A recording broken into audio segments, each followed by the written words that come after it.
Salut à toi et bienvenue dans cette nouvelle vidéo, bienvenue sur cette chaîne YouTube si tu ne me connais pas. Aujourd'hui, dans cette vidéo, on va se lancer un petit challenge, on va essayer, on va le faire. On va apprendre le liquide en 10 minutes. Première partie théorique, deuxième partie de mise en pratique de tout ce qu'on va apprendre. Alors, on va essayer de faire 5 minutes, je sais pas, j'ai pas tourné la vidéo, donc je sais pas si elle durera 10 minutes, mais on va tout faire pour qu'elle dure 10 minutes. Allez, c'est parti, on y va quoi. C'est parti, on va apprendre le liquide.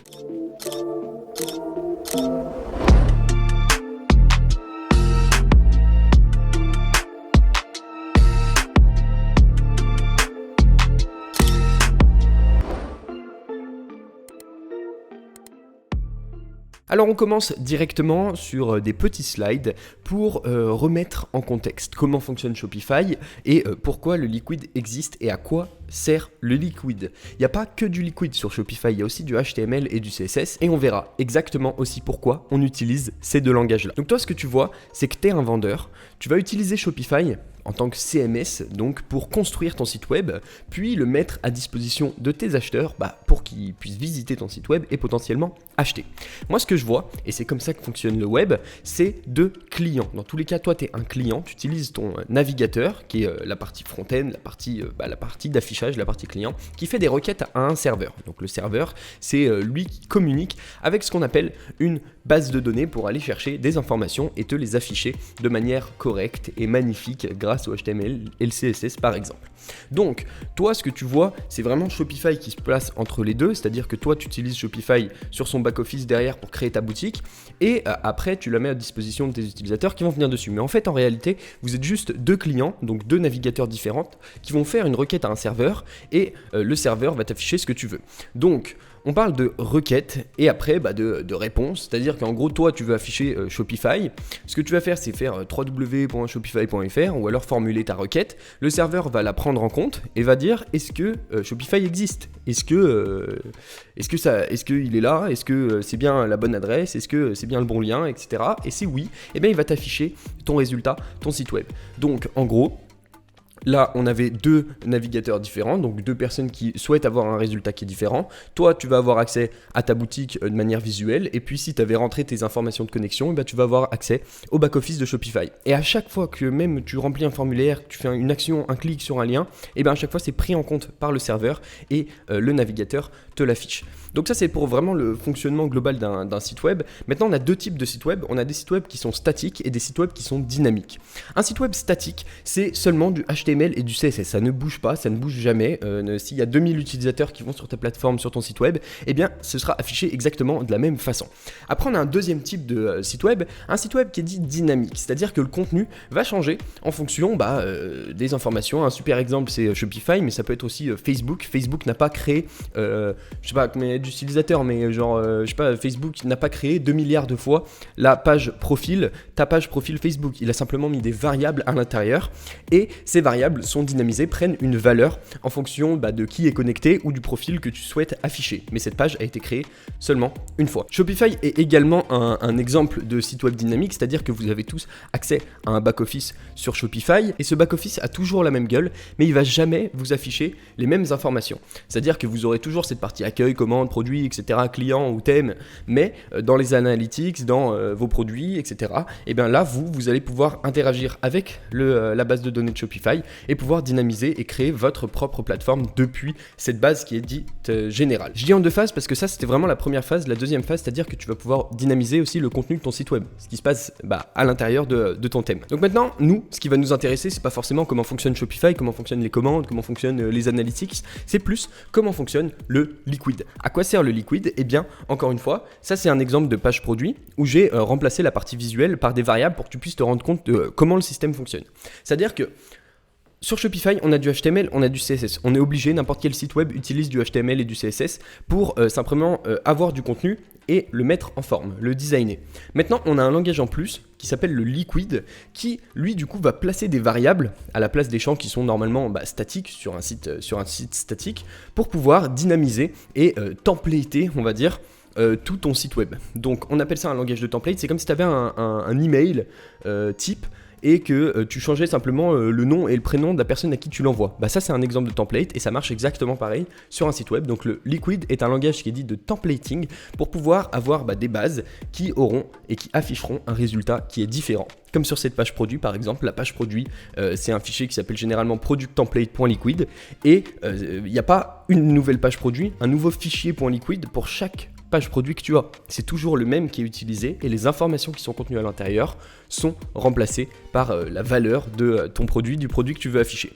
Donc ça peut sembler un peu fou, quand on voit ça, ça peut faire un peu peur, ça peut faire un peu on dirait un peu du chinois, mais on va voir comment décomplexifier ça et comprendre comment fonctionne le Liquid et tout ce qui se passe à l'intérieur. Donc comme on l'a dit, c'est un langage de templating et qui permet de dynamiser et d'avoir ce type de résultat une fois qu'on veut afficher notre produit. Alors, sans plus attendre, on va aller vite en détail dans le Liquid et après on le mettra en pratique assez rapidement également. Alors, sur le Liquid, il y a deux types de balises, on va dire, deux types de balises principales, à savoir des balises qui vont afficher et d'autres qui vont permettre d'avoir des conditions. Donc si il se passe ça, affiche ça, s'il se passe ci, affiche ci. Et donc généralement, les affichages, on les place directement à l'intérieur des conditions parce que on va pouvoir afficher une donnée en fonction d'une boucle, en fonction d'un if, en fonction de n'importe quoi. Ça peut permettre de faire des choses qui sont un petit peu plus poussées qu'avec du HTML et du CSS, c'est-à-dire qu'en gros, on va pouvoir répéter des blocs au lieu de les écrire en statique, nous, 50 fois. On va pouvoir dynamiser le fait de changer le texte à l'intérieur d'une variable, ce qui serait impossible à faire sans toucher au code si on n'utilisait que du HTML et du CSS. Donc ça c'est vraiment les deux types de tags qu'il y a. Des fois vous pouvez trouver des petits traits qui vont se poser de chaque côté de ces tags, mais c'est juste pour effacer les espaces en trop qu'il y a à l'intérieur. Donc comme je disais, vous avez des variables et vous avez des valeurs. Donc avec assign, vous pouvez assigner une valeur à une variable. On verra dans quel cas on peut avoir besoin d'une variable.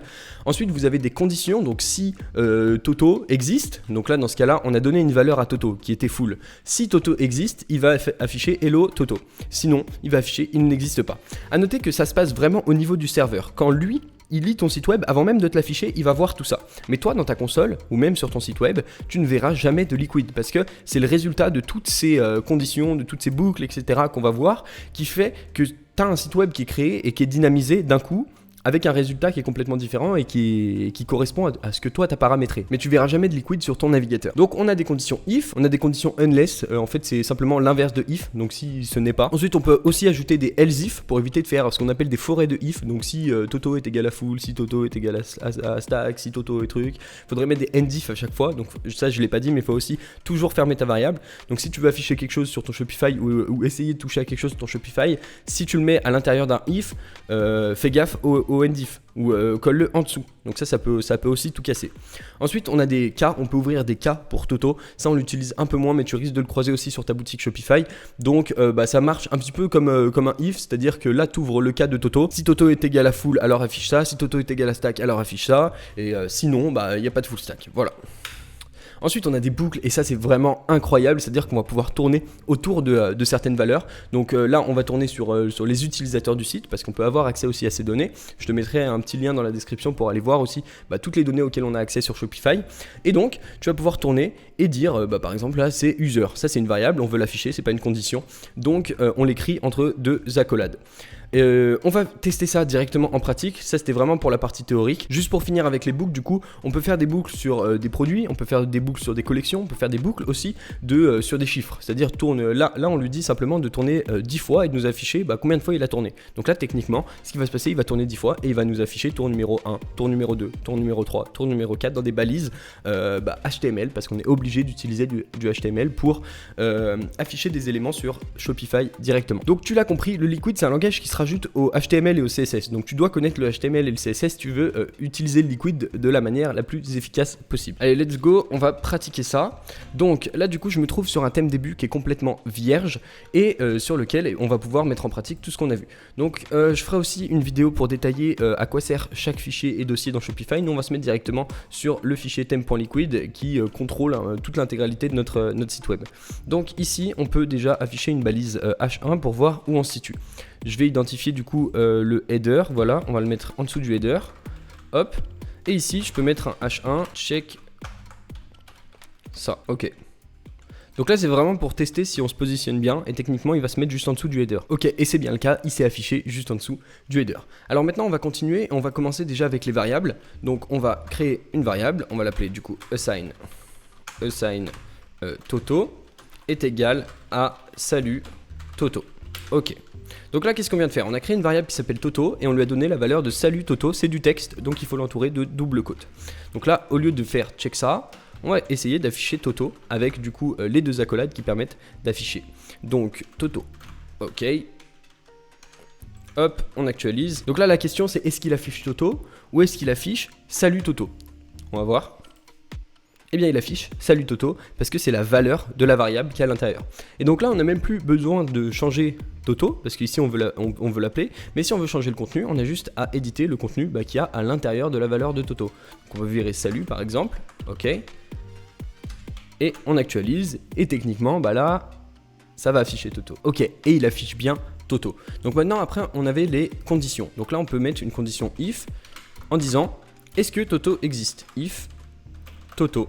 Donc si Toto existe, on pourrait mettre est égal à true ou est égal à la valeur de Toto. Faut vraiment mettre le égal parce que le simple égal permet de mettre Toto ou la valeur de Toto, la valeur textuelle, à l'intérieur de la variable. Alors que là, le double égal permet de vérifier s'il est bien à l'intérieur.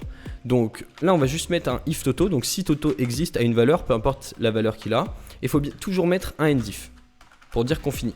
Même quand on utilise un for, un unless, un n'importe quoi, il faut mettre un end. Ensuite, on pourrait mettre aussi un else du coup, en disant sinon, affiche autre chose. Donc là, on pourrait mettre h1, hop, et là, on pourrait mettre Toto. Là, on va pas mettre la variable de la valeur de Toto parce que Toto n'existe pas dans cette condition. Et là, on peut dire Toto est pas là. Ok. Et donc là, on peut actualiser et on va voir. Donc techniquement, Toto a une valeur, donc il va nous afficher la valeur de Toto, il va pas rentrer dans le else. Mais on testera après si Toto n'a pas de valeur. Donc là, il affiche bien Toto encore une fois, parce qu'il rentre dans une condition et Toto existe. Mais là, si on n'assigne pas Toto, donc si la valeur de Toto n'existe pas, eh bien techniquement, il va nous afficher que Toto n'existe pas. Ou Toto est pas là. Et donc là du coup Toto n'a pas de valeur et il nous affiche bien Toto est pas là. Donc c'est tout pour les conditions, on pourrait checker les autres, dans tous les cas je te mettrai les slides quelque part, tu auras accès. Et donc maintenant on peut tester les boucles. Donc là on pourrait faire une boucle, par exemple for, donc là on est obligé d'utiliser for pour faire une boucle. Et on peut dire for i, donc là on va assigner une variable, créer une variable, et in du coup en lui disant de tourner de 1 à 10 ou de 0 à 10. Ok. Donc là maintenant qu'on a créé notre boucle, on pourrait faire un end for.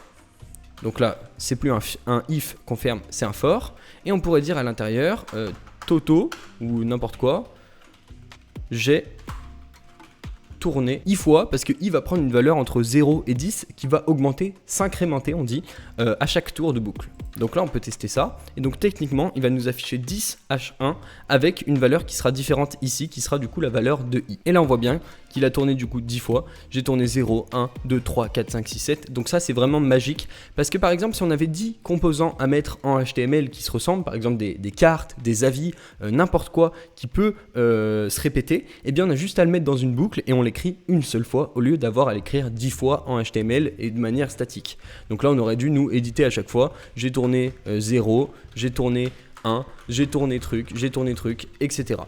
Donc ça c'était vraiment pour une partie très simple en Liquid. On ira un petit peu plus loin en comprenant comment fonctionne une section, comment fonctionne chaque fichier et dossier qu'on peut trouver sur ce thème. J'espère que cette vidéo t'a plu et t'a permis de voir comment fonctionnait un petit peu plus en détail Shopify. Abonne-toi à cette chaîne YouTube pour être vraiment tenu informé de tout ce qui va se passer par la suite, parce que j'ai encore plein d'autres vidéos à sortir sur le sujet. On verra comment fonctionnent les dossiers, les fichiers, comment fonctionne chaque section, comment on peut appeler une section, mettre des blocs, etc. Mais sache que si tu veux un condensé de toutes ces informations, j'ai créé une formation complète pour t'aider à maîtriser à 100% le code de Shopify. Tu as juste à cliquer sur le lien qui va s'afficher juste ici. Alors je te dis à très bientôt dans une prochaine vidéo et à toutes.